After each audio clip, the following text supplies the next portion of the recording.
Evening everyone. Bengal civil YouTube চ্যানেলের পক্ষ থেকে সমস্ত বন্ধুদের জন্য রইল প্রীতি ও শুভেচ্ছা। আমরা অনেকেই আছি সঠিকভাবে ড্রয়িং রিডিং পড়তে পারি না। এই ট্রফিটা শুধু তাদের জন্য। একবার যদি এই টেকনিকটা জেনে যান, আপনি যে কোনো ড্রয়িং অতি সহজে দেখতে পারবেন। তাহলে শুরু করছি বন্ধুরা। আপনারা মোবাইল স্ক্রিনের উপরে যে ড্রয়িংটা দেখতে পাচ্ছেন, এটি হচ্ছে আপনার পাইল এবং পাইল ক্যাপের ড্রয়িং। এটা আমি কি করে জানলাম এটা পাইল ক্যাপের ড্রয়িং? দেখুন এখানে আছে pile and pile cap details, refer standard drawing. এখানে দেখুন যে কালো কালো যে পয়েন্টগুলো আছে, এগুলো আপনার পাইল, এটি আপনার পাইল, এটি পাইল। আর যে বাইরে যে মার্কিংটা আছে, এটি আপনার পাইল ক্যাপ। এই মার্কিংটা আপনার পাইল ক্যাপের মার্কিং। আর ভিতরে যেটি আছে এটি কলম আছে। এটার যেন দেখুন একটা শিডিউল আছে। শিডিউলে কী আছে দেখুন, P1 যেখানে লেখা আছে সেটি আপনার পাইল ডায়া 300 mm। P1 যেখানে লেখা আছে পাইল ডায়া 300 mm। এরপরে আপনার 10 মিটার আপনার লেন্থ আছে। কোথায়?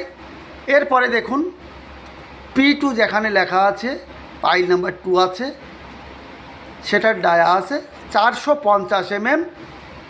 এটারও লেন্থ আছে আপনার 10 মিটার। এখানে দেখুন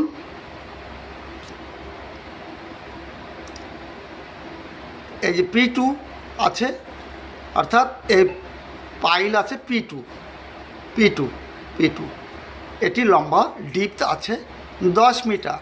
এর ডায়া 450 mm। আমি কোথায় পেলাম? এই শিডিউলে পেয়েছি। এই P2 যে পাইলটা আছে এর ডায়া আছে 450 mm। এই গোলাইটা ডায়া আছে 450 mm। এখানে দেখুন এ পাইল ক্যাপের মাঝখান দিয়ে একটা লাইন চলে গেছে, দেখা যাচ্ছে। এটা 7 লেখা আছে, এটা 8 লেখা আছে। এই লাইনটা চলে গেছে। এ পাইল ক্যাপের মাঝখান দিয়ে, কলমের মাঝখান দিয়ে লাইনটা চলে, সেন্টার লাইন। এটা আপনার সেন্টার লাইন বা গ্রিড লাইন। এটা পাইল ক্যাপের বা কলমের সেন্টার লাইন চলে গেছে মাঝখান দিয়ে। এই সেন্টার লাইন বা গ্রিড লাইন এখানে দেখুন 7 আছে, 8 আছে, 9, 10, 11 এবং 12 আছে। এসব সেন্টার লাইন। এটা কী জন্য আছে? এখানে দেখুন এই পাইল ক্যাপ বা পাইল এর সেন্টার আর এর সেন্টারের মাপটা এখানে দেখুন দেওয়া আছে, প্রত্যেকটা আছে। এর সেন্টার থেকে সেন্টারের মাপটা এখানে দেওয়া আছে 2 মিটার 500 mm। এখানে দেখুন এই 11 গ্রিড থেকে এই যে 10 গ্রিডের যে সেন্টার, এর এই কলম সেন্টার বা পাইল সেন্টার থেকে আপনার সেন্টারের ডিস্টেন্স এখানে দেওয়া আছে 13 মিটার। উপরে দেখুন আর একটি ড্রয়িং আছে, 1 নাম্বার গ্রিড আছে। এই গ্রিডটা কোথা দিয়ে গেছে? এই কলম বা পাইল ক্যাপের সেন্টার দিয়ে চলে গেছে। এখানে দেখুন 2 নাম্বার গ্রিড আছে, এটাও কিন্তু আপনার সেন্টার দিয়ে চলে গেছে। এখানে দেখুন 1 এবং 2 এর দুটি ডিস্টেন্স এখানে দেওয়া আছে 2.5 মিটার, 2 মিটার 500 mm, 2500 mm। আর একটি দেখুন, এটা 2 গ্রিড লাইন বা সেন্টার লাইন থেকে 3 গ্রিড লাইন সেন্টার লাইনের ডিস্টেন্স এখানে দেওয়া আছে 6 মিটার 500 mm। ক্লিয়ার? আপনার পাইল ক্যাপের সেন্টার বা কলম সেন্টার, এখানে পাইল ক্যাপের সেন্টার বা কলম সেন্টার সব একই। আমরা এর ডিস্টেন্স পেয়ে গেছি। এবার অপর দিকে দেখুন এইভাবে সেন্টার লাইন টানা আছে। এটা আপনার A grid, B grid, C grid, D grid. A গ্রিডটা আছে দেখুন, আর এটা বি গ্রিড আছে। এটা আপনার পাইল ক্যাপ বা পাইলের সেন্টার লাইন, কলমের মাঝখান দিয়ে চলে গেছে দেখুন। এটার ভিতরে একটা কলম আছে, আর বাইরেটা আপনার পাইলের মার্কিং, আর ভিতরেরটা যে কালো কালো মার্কিং আছে এটা আপনার পাইল। এই গ্রিড লাইনটা চলে গেছে আপনার কলমের মাঝখান দিয়ে, সেন্টার দিয়ে। এইবার দেখুন, এ গ্রিড থেকে বি গ্রিডের ডিস্টেন্স এখানে আপনার দেওয়া রয়েছে। এই লাইনটা আপনি কোথায় পাবেন, এটা আপনাকে সার্ভেয়ার এই লাইনগুলো দিয়ে দেবে। তো এই লাইনগুলো যদি আপনার দিয়ে দেয়, তারপর অটোমেটিক এটা চলে আসবে। আপনাকে বলা হলো যে এটা কোন গ্রিডে আছে, তখন আপনি কি বলবেন? উপরে আছে এটা 2 গ্রিড, আর এইভাবে আছে বি, এটা আছে আপনার B/2 গ্রিডে। এটা ক্লিয়ার? এবার এই পাইল ক্যাপটা কোন গ্রিডের উপরে আছে? এটা উপরে গ্রিডটা আছে 3, আর এই দিকে আছে বি, এটা আছে B/3 গ্রিডে। আপনাকে জিজ্ঞাসা করা হলো যে এই যে কাজটা হচ্ছে কোন গ্রিডের কাজটা হচ্ছে, এর লোকেশন বাতাও, লোকেশন বলো। তখন আপনি কি বলবেন?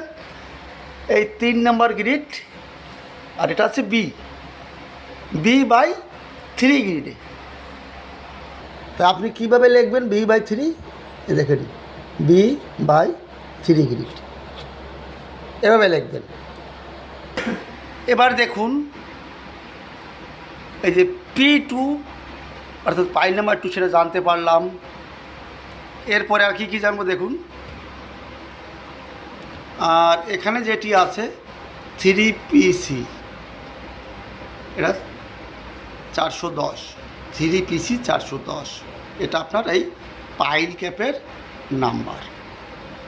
আর এখানে আছে C24, সি মানে কলম, এখানে যে কলমটি আছে কলম নাম্বার C24। আর একটা দেখব চলুন, এখানে আছে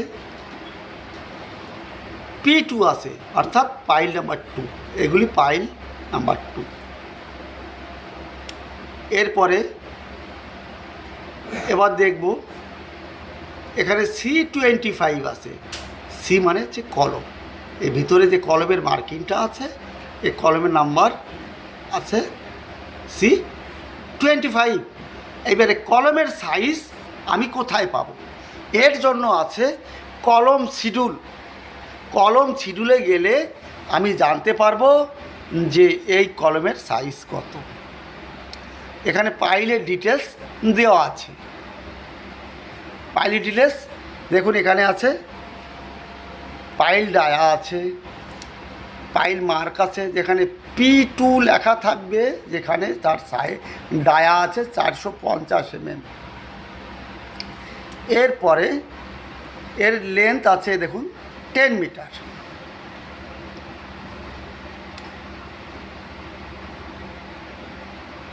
আর এখানে যে ড্রয়িংটা আপনারা দেখতে পাচ্ছেন এটি হচ্ছে প্লট প্ল্যান। তা আমি কি করে জানলাম এটা প্লট প্ল্যান? এর জন্য আমাকে নিচে দেখতে হবে, যেখানে টাইটেল আছে দেখুন, এই টাইটেলে লেখা থাকে ড্রয়িংয়ের নামটা কি। এই প্লট প্ল্যানে আমি জানতে পারবো যে কোথা দিয়ে কি চলে গেছে। এটা আপনার রোড, কোথায় কোথায় বিল্ডিং হবে তোর ডিটেলস এখানে আপনি পেয়ে যাবেন, প্রত্যেকটা ডিটেলস। আর এটা কোঅর্ডিনেট। বিশেষ করে আমরা ড্রয়িং দেখে কনফিউজ হয়ে যাই। প্রথমে আমাকে জানতে হবে আমার কাজটা কি, কোন কাজটা করব।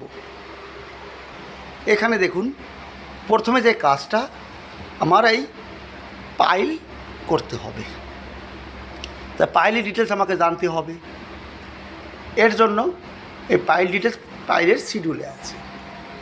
পাইলের সাইজ এখানে P2 আছে, এর সাইজ P2 সাইজ 400 ডায়া, অর্থাৎ আউটার ডায়া আছে 450 mm। এখানে দেখুন P2 450 mm।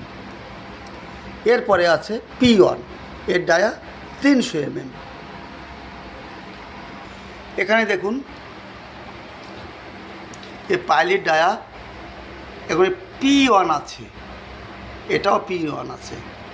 এর গোলাইটা ডায়া থাকবে আউটার 300 mm।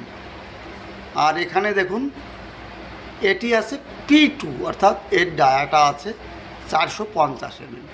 আমি কি করে পেলাম এটা পেলাম আমি এই শিডিউলে, এই শিডিউল থেকে পেলাম P1 এবং P2। এই প্রত্যেকটা ড্রয়িংয়ে কিন্তু একই সিস্টেম। বিশেষ করে আপনার ড্রয়িং দেখার পূর্বে এই দুটি জিনিস ফলো করবেন। একটা হচ্ছে আপনার যে উপরে যে নর্থ লোকেশনটা ফলো করবেন, এরপরে নিচে যে ড্রয়িং রিডিং করবেন তার আগে আপনার ড্রয়িংয়ের টাইটেলটা ফলো করবেন। দেখুন টাইটেলে ড্রয়িংয়ের নামটা জানবেন। এবার প্রত্যেকটা ড্রয়িং কিন্তু সিস্টেম একই, যে লাইনগুলো চলে গেছে দেখুন A' A B C D E F F', এর প্রত্যেকটা কিন্তু সেন্টার লাইন বা গ্রিড লাইন। আর এই যে গোল মার্কিং আছে এগুলি আপনার পাইল, আর বাইরে যেটা আছে এটা আপনার পাইল ক্যাপ, আর ভিতরেটা কলম। প্রত্যেকটা নাম্বার এখানে দেওয়া আছে। এবারে এই কলম সেন্টার থেকে এই কলমের সেন্টার এর মাপটা এখানে দেওয়া আছে, কোনো অসুবিধা নেই, শুধু জানতে হবে। বন্ধুরা অবশ্যই কমেন্ট করবেন যদি একটু ভালো লাগে। আজ এখানেই রাখছি, কমেন্টে বলবেন কোন ধরনের ভিডিওর প্রয়োজন, অবশ্যই সেটা তৈরি করব। সকলে ভালো থাকুন, সুস্থ থাকুন, আবার নতুন ট্রফি নিয়ে আসবো। All the best.